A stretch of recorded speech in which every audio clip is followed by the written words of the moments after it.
The emergency beacon pierced through the comm system of the medical frigate Asclepius like a desperate howl across the void.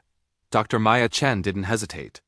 She'd spent 3 years serving with the Galactic Medical Corps, and she'd learned one universal truth. When a distress call came from a Vrathuri vessel, someone was dying.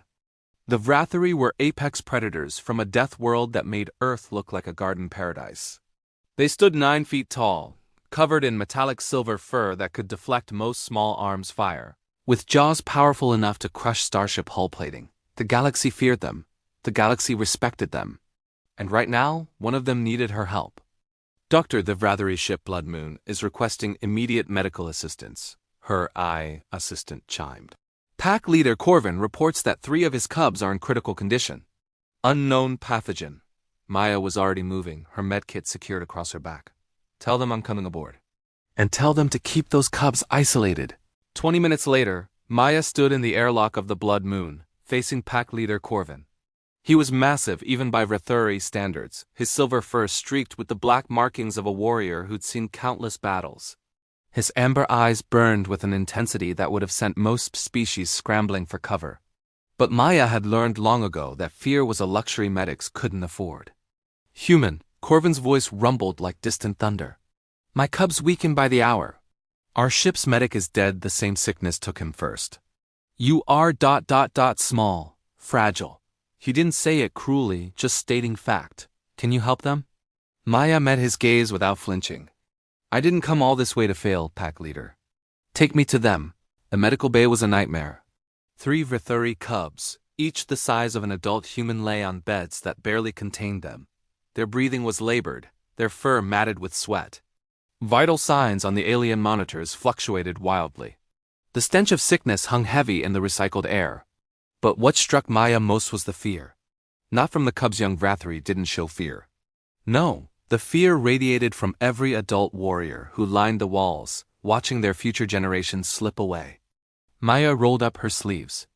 Everyone out except pack leader Corvin, she ordered, her voice carrying an authority that surprised even her. I need space to work. The warriors hesitated, looking to Corvin. The pack leader gave a sharp nod, and they filed out, though their reluctance was palpable. Maya approached the first cub, a female with brilliant silver fur. What's her name?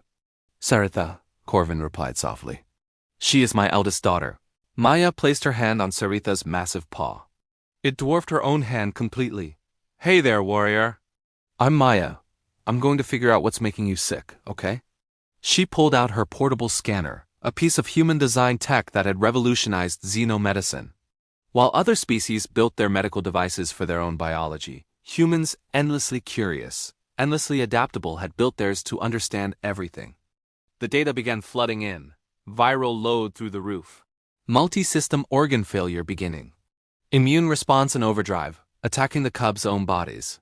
She'd seen something like this before, back during her residency on Europa Station. It's a cytokine storm, Maya muttered, her mind racing. Their immune systems are so aggressive that they're killing themselves fighting the infection. Can you stop it? Corvin asked, and for the first time, Maya heard the crack in his voice. This wasn't pack leader Corvin, commander of the Blood Moon. This was a father watching his children die. Your species' immune system is incredibly powerful, Maya said, already pulling compounds from her medkit. It's what makes Vrathuri nearly impossible to kill in battle. But right now, that strength is the problem. I need to dial it back. Convince their bodies to stop fighting so hard. That is counterintuitive, Corvin observed. Maya smiled grimly. Welcome to medicine. Sometimes winning means knowing when to retreat. She began mixing immunosuppressants, calculating dosages on the fly. Vrathuri physiology was different from human, but the principles remained the same. Life was life. Blood was blood. And every parent's love for their children was universal. She worked through the night, or what passed for night, on a Vrathuri warship. She administered treatments, monitored responses, adjusted dosages. When the cubs' fevers spiked, she packed them in cooling blankets she improvised from the ship's emergency supplies. When their breathing became too labored, she intubated them with equipment designed for species half their size, making it work through sheer determination and ingenuity. Corvin never left her side. He brought her water, food she could barely stomach, and something she needed more than either: trust. Why do you do this? he asked during hour 7. Humans are not known for their physical prowess. You cannot hunt. You cannot fight as we do.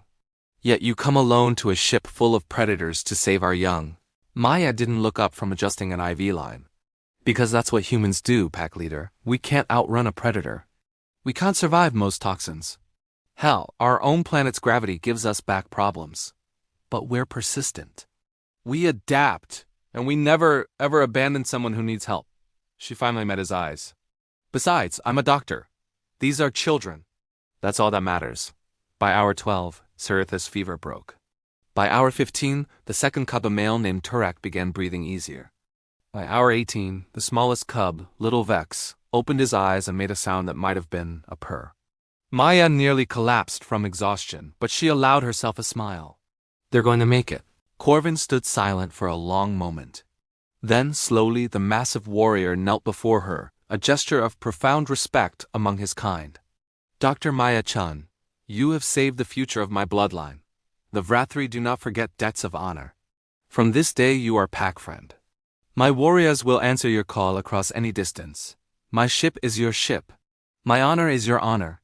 Maya, swaying on her feet, reached out and placed a hand on his bowed head. Just take care of them, Corvin. That's payment enough.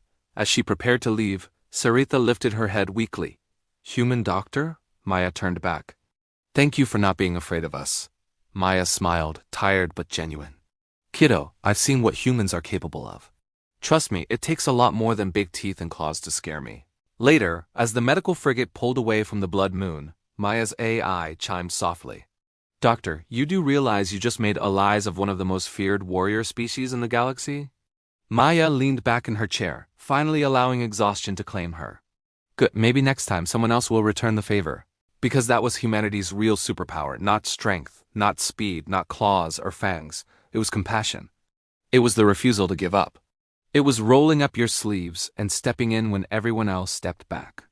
It was being the medic who ran toward the danger, not away from it. And across the galaxy, other species were beginning to understand. Humans might be soft, fragile things. But they were also the ones you wanted standing beside you when everything went to hell. They were pack friends. And they never left their pack behind.